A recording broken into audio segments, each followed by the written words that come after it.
आपने देखी होंगी कि ईरान ने हॉर्मूज खोलने का ऐलान कर दिया। क्या आपके मन में ये सवाल है कि ईरान ने हॉर्मूज क्यों खोला? मैं इसका जवाब देने की कोशिश करूंगा। अब ईरान के यूरेनियम का क्या होगा, इसका जवाब देने की कोशिश करूंगा। देखिए, तमाम तरह के दावे हो रहे हैं सोशल मीडिया में और अमेरिकन मैगजीन्स में और न्यूज़ साइट्स में कि अब जल्द अमेरिका और ईरान के बीच कोई डील हो सकती है। लेकिन जो अंदर की खबर है उसके मुताबिक मामला यूरेनियम को लेकर बुरी तरह से फंस चुका है और ये जो डील वील का ख्याली पुलाव है ये अभी बहुत दूर है। पहले सवाल का जवाब ने देखिए, ईरान ने हॉर्मूज खोल के एक ऐसा दांव चला जिसने ट्रंप को चारों खाने चित्त कर दिया है। और नेतन्याहू का तो वो हाल है कि समझ नहीं आ रहा कि अब किया जाए तो क्या किया जाए। देखिए, कल जिस तरह से ईरान के विदेश मंत्री अब्बास अराक्ची साहब का शाम को ट्वीट आया और उन्होंने ये कहा, एक्स पर उन्होंने ये जानकारी दी कि ईरान जो है वो हॉर्मूज खोल रहा है। उसके बाद डोनाल्ड ट्रंप जो हैं वो अचानक से जो है इस मोड में आ गए कि वो खुशियां मनाने लगे और ये कहने लगे कि भाई जो है ये बड़ी जीत हुई है हमारी और अब हॉर्मूज खुल गया है, अब दुनिया में व्यापार शुरू हो जाएगा। और इतना कहते कहते वो ये भी दावे कर गए, आप उनके ट्वीट दे सकते हैं, कि अब जल्द ही ईरान से यूरेनियम को लेकर भी डील होने वाली है, ईरान अपना यूरेनियम देने के लिए भी तैयार है और जो है इस तरह की तमाम बातें हुई, उनके ऐसे दावे हुए। उसके थोड़ी देर बाद डोनाल्ड ट्रंप को यह बात समझ आई कि भाई बाजी तो ईरान ने मार ली है, हॉर्मूज का किंग उभर कर सामने आया है ईरान। अब कहीं ऐसा ना हो कि हॉर्मूज खोलने की पूरा क्रेडिट जो है वो ईरान को चला जाए। भाई चीन, रूस, भारत, दुनिया के तमाम देशों को, ताइवान, सबको जो है वहां से ऑयल चाहिए, पेट्रोकेमिकल्स चाहिए, वो ईरान अब सप्लाई कर रहा है। तो कहीं ऐसा ना हो कि पूरा क्रेडिट ईरान को चला जाए। तो डोनाल्ड ट्रंप को थोड़ी देर बाद ये बात समझ में आई। फिर उन्होंने इस तरह के ट्वीट करने शुरू किए कि नहीं, अभी हमारा ब्लॉकेट जारी रहेगा और जब तक डील नहीं हो जाती तब तक हम ब्लॉकेट नहीं खोलेंगे। इस तरह की बातें चलती रही। खैर, डोनाल्ड ट्रंप की बात करने का कोई फायदा नहीं है, वो कब क्या बोले। लेकिन अब सवाल यह है कि आखिर ईरान ने हॉर्मूज क्यों खोला। उसकी पहली वजह, 3-4 वजह मैं आपको बताता हूं। पहली वजह, अमेरिका के जितने जहाज हैं, जंगी जहाज, 3 aircraft carrier, Abraham Lincoln, Gerald R फोच, जॉर्ज डब्ल्यू बुश, इसके अलावा यूएसएस ट्रिपोली हो गया, बॉक्सर हो गया, ये सब के सब जहाज सीज फायर के बाद से ईरान के बेहद करीब आ गए हैं, है ना। और ये एक चिंता का विषय है ईरान के लिए, क्योंकि इनके करीब आने से ये कभी भी बड़ी स्ट्राइक कर सकते हैं। सीज फायर खत्म होगा, कभी भी हमला कर सकते हैं। इनको पहला जो कोशिश है ईरान की कि इनको दूर किया जाए। तो जब ईरान ने अगर ब्लॉकेट खोल दिया तो अब स्वाभाविक सी बात है कि पूरी दुनिया का दबाव अमेरिका पे है कि अब आप भी ब्लॉकेट खोलिए, ये जो जहाज आपने खड़े कर रखे हैं इनको पीछे भेजिए। अमेरिका अब इसके लिए मजबूर होगा। तो ईरान का पहला उद्देश्य स्ट्रैटेजिक था कि भाई ये जो ब्लॉकेट हमने खोला ये भी ब्लॉकेट खोलें और जरा यहां से दूर होए, बाहर जाएं, हमारी रेंज से बाहर जाएं। जब जंग चल रही थी तो 1000-1500 किलोमीटर की रेंज में कोई भी अमेरिका जहाज नहीं आया। अमेरिका की नेवी धरी की धरी रह गई। डोनाल्ड ट्रंप के जहाज हिम्मत नहीं कर पाए पास आने की, वरना फतह क्या करती और खुर्रम शहर क्या करती और अबू मेहदी मिसाइल्स क्या करती, वो सब जानते हैं। एक एक करके सारे जहाज तबाह होते अमेरिका के। तो अब हालात ये है कि अब करीब आ गए, लेकिन सीज फायर हुआ तो करीब आ गए, इनको दूर भगाना था। बात नंबर 1। बात नंबर 2, देखिए लेबनान में सीज फायर हुआ। लेबनान में सीज फायर के बाद ईरान ने अपनी इस बात पर कायम रह के कि भाई हम हॉर्मूज खोल रहे हैं, पूरा इंटरनेशनल एक सपोर्ट हासिल किया है। आज आप देखें, हकीकत यह है कि इजराइल और ट्रंप, इनको इनके साथ दुनिया का कोई देश नहीं खड़ा। अब तो खबर है कि मोहम्मद बिन सलमान भी जो है वो भी, उन्होंने भी जो है कह दिया अमेरिका को कि अब इजराइल को बंद करवाइए, बहुत हुए हमले, और ये जो है अब इनके लेबनान पर सीज फायर करवाइए। तब प्रेशर डाला उन्होंने, तब शायद जाके ये सीज फायर हुआ। तो देखिए, इंटरनेशनल एक्सेप्टेंस मिली है ईरान को बहुत बड़ी। आज दुनिया के तमाम देश इस बात को लेकर ईरान के शुक्रगुजार हैं कि उसने जो है स्ट्रेट ऑफ हॉर्मूज कमर्शियल जहाजों के लिए खोल दिया है। ये दूसरी बड़ी वजह। तीसरी बड़ी वजह, चीन के पास, चीन से बड़ा बिजनेस होता है ईरान का। रोज 14 से 15 लाख बैरल ऑयल्स जो है वो सप्लाई होता है, वो प्रभावित हो रहा था। चीन के जहाज निकल रहे थे, लेकिन उतनी संख्या में नहीं निकल रहे थे जितने निकलने चाहिए। तो ईरान चीन भी ये चाह रहा था कि किसी तरह से ये स्ट्रेट ऑफ हॉर्मूज जल्दी से खुले ताकि एनर्जी सप्लाई में बाधा ना बने।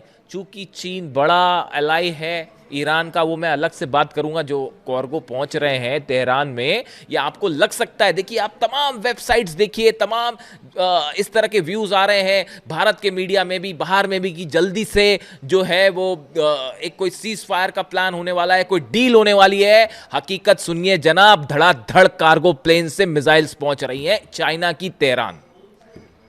देखिएगा, पता करिए जरा वो कार्गो प्लेन में क्या आ रहा है चीन से, और लंबी और बड़ी जंग की तैयारी में है ईरान। तीसरी वजह मैंने आपको ये बता दी। अब देखिए चौथी बड़ी वजह ये है, रूस की तरफ से जो प्रस्ताव आया सामने कि हम ईरान का यूरेनियम रखने को तैयार हैं, अगर इस बात के लिए सहमति होती है। क्या अमेरिका इस बात के लिए तैयार होगा? देखिए असल में यूरेनियम को लेकर बात फंसी हुई है। कल डोनाल्ड ट्रंप ने एक के बाद एक 7 दावे किए। उन्होंने पहला दावा कर दिया कि ईरान जो है अपना यूरेनियम अमेरिका को सौंपने को तैयार है। ईरान ने, गलीबाफ साहब ने, संसद के अध्यक्ष हैं, उन्होंने सिरे से इस बात को खारिज कर दिया है, ईरान अपना यूरेनियम विदेश नहीं भेजेगा, किसी के पास नहीं भेजेगा। साफ बयान आया उनका कि डोनाल्ड ट्रंप ये बात झूठ बोल रहे हैं। दूसरा डोनाल्ड ट्रंप का दावा था कि अब जो है हॉर्मूज हमेशा के लिए जो है वो खुल चुका है, लेकिन वो ये भी कह रहे हैं कि हमारी जो नाकाबंदी जारी रहेगी। ईरान ने कह दिया, देखिए अगर आपका ब्लॉकेट जारी रहा, आपने अपने जहाज़ पीछे नहीं किए, तो हम हॉर्मूज को फिर बंद कर देंगे। अरे हॉर्मूज का इलाका जो है वो ईरान का है, वो जब चाहे उसको लॉक कर सकता है, जब चाहे उसको खोल सकता है। ईरान, अमेरिका के जहाज़ तो बाहर से आए हैं, तो ईरान की तरफ से बात साबित कर दी गई कि साहब ऐसा है कि अगर आपने अपने ये शिप्स नहीं हटाए तो हम फिर से बंद कर देंगे। यानी परमानेंटली हॉर्मूज खुला है, ऐसा बिल्कुल नहीं है। अगली आप बात देखिए, अमेरिका की तरफ से ये बातें सामने आ रही हैं। आप देखिए सोर्स क्या है, खबरों का सोर्स अमेरिकन मैगजीन्स हैं, इजराइल के कुछ तरफ से इस तरह के दावे हो रहे हैं कि अब जल्दी जो है वो एक बड़ा समझौता हो सकता है ईरान के यूरेनियम को लेकर। ईरान कह रहा है यूरेनियम को लेकर तो अभी कोई बात ही नहीं हुई, तो समझौता कैसे होगा? और बड़े ख्याली पुलाव में तो बड़ा हैरान हो जाता हूँ जब कई मैं मीडिया चैनल्स देखता हूँ, वो इतनी ज़्यादा प्लानिंग कर लेते हैं। ऐसा लगता है कि आसिम मुनीर ने जो है वो कुछ ऐलान कर दिया बड़ा। आसिम मुनीर से क्या डील करेंगे भाई ईरान, जब तक आप आमने सामने नहीं बैठेंगे और बात नहीं होगी। अगर ईरान को यूरेनियम सौंपना होता तो फिर पहले ही सौंप देता। जंग की क्या जरूरत थी? अली खामेनी साहब के असैसिनेशन की क्या जरूरत थी? फिर ईरान पहले ही सौंप चुका होता उसको। आप खुद सोचिए इस बात को। अली खामेनी साहब पर हमला क्यों हुआ? इसीलिए हुआ ना कि ईरान झुकने को तैयार नहीं था, और अमेरिका ये जानता था इस बात को कि जब तक अली खामेनी साहब है तब तक दुनिया की कोई ताकत ईरान से कोई शर्त नहीं मनवा सकती। तो अब ईरान उन शर्तों को क्यों मान लेगा?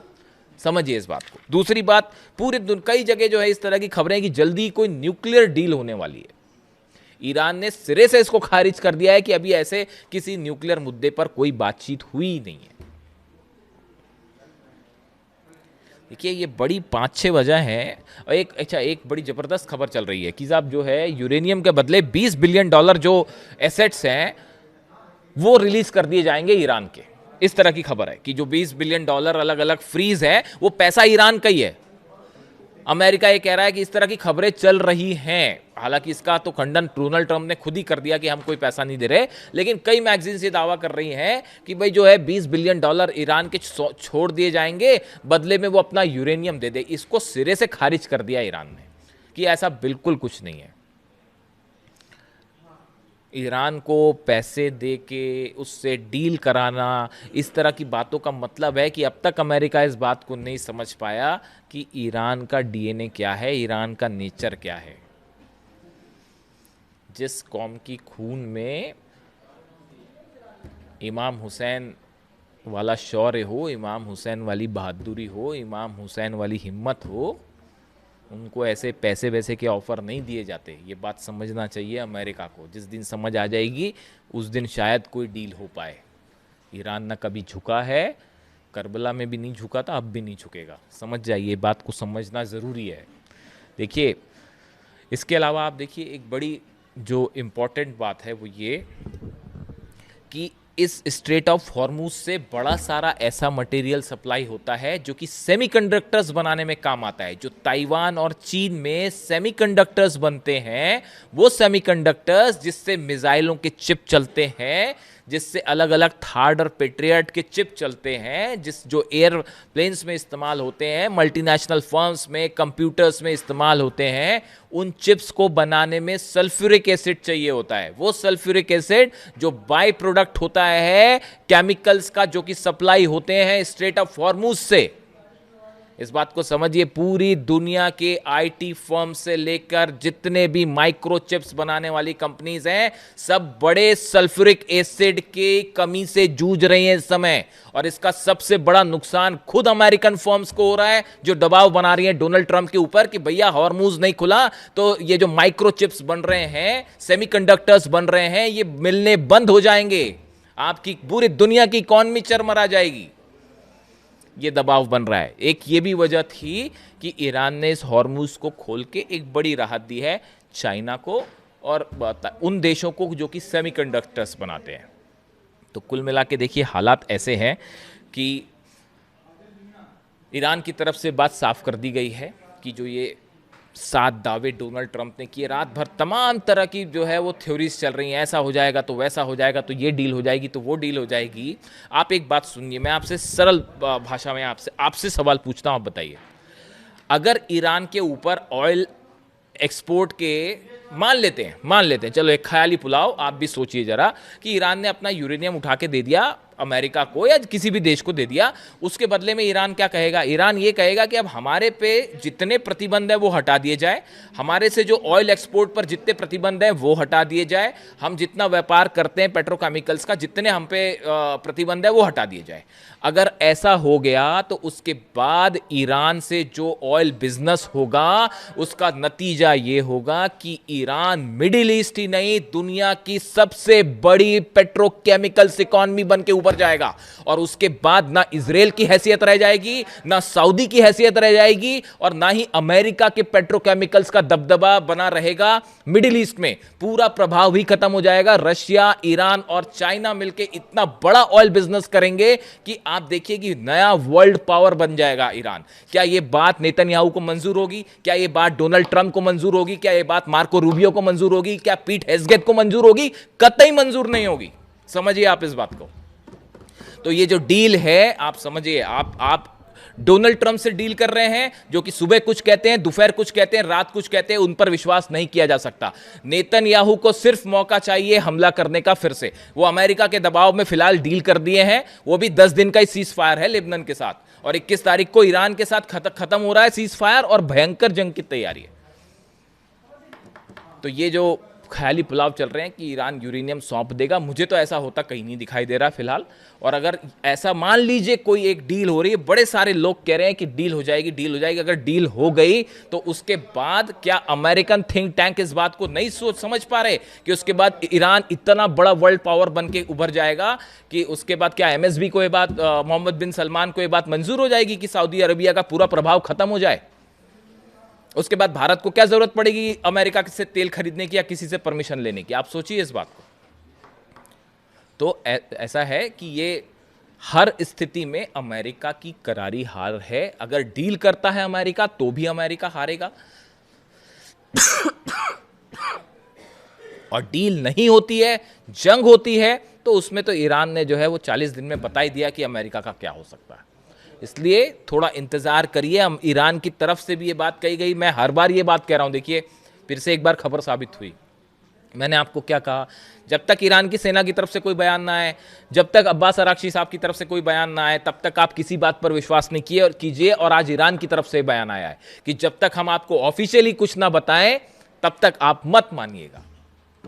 तो देखिए एक बार फिर जो मैं कहता हूं हमेशा, वो बात साबित हुई है। तो बहुत कुछ ऐसा है जो पर्दे के सामने कुछ और है और पर्दे के पीछे कुछ और है। और 21 और 22 तारीख के लिए ईरान पूरी तरह से बड़ी जंग की तैयारी में है, क्योंकि कब कहाँ क्या धोखा हो जाए कोई नहीं जानता।